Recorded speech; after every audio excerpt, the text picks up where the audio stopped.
boys and girls? Dr. D here. We're going to continue our discussion of the Black spiritual or African American spiritual or Negro spiritual. And today I want to focus on a spiritual called Oh Freedom.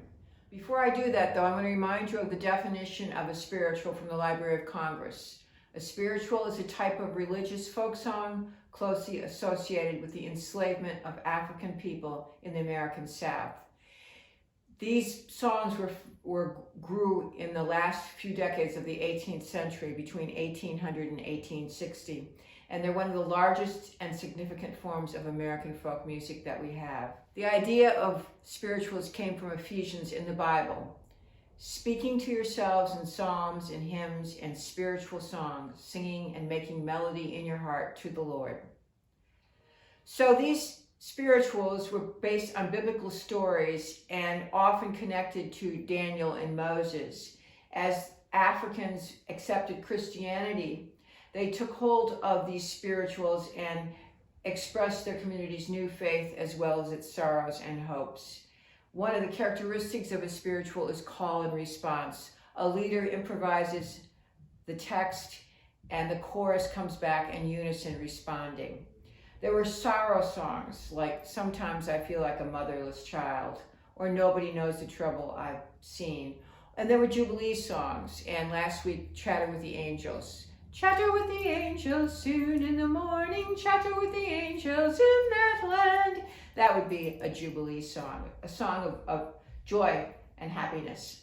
There were also codified protest songs that were indicating something besides their value, like Steal Away to Jesus, or I Got My Ticket, or Go Down Moses. They were often messages about escape.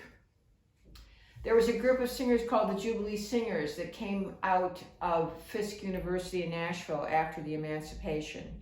And they made spirituals very famous both in the United States and Europe. Today we're going to talk about the spiritual Oh Freedom, which came about right after emancipation. And these are the words: Oh freedom over me, and before I be a slave, I'll be buried in my grave and go home to my Lord and be free.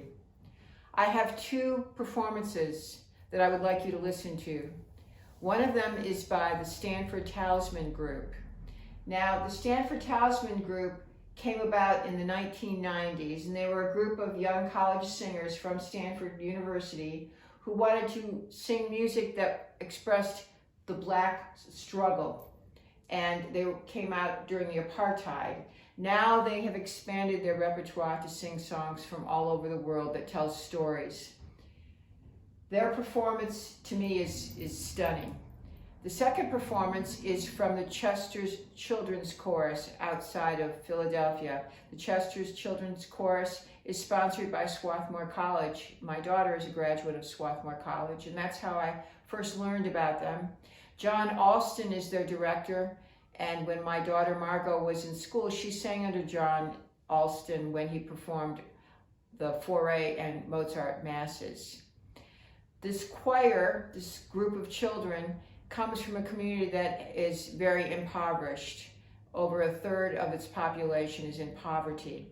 And Mr. Alston's view of their training is not just about singing, which is extremely important, but it's also about getting background in math and athletics and swimming and reading. So I very much want you to listen to both performances and let me know how they are the same, how they are different, and what your preference is. I look forward to seeing you next time. This is Dr. D. Have a good week.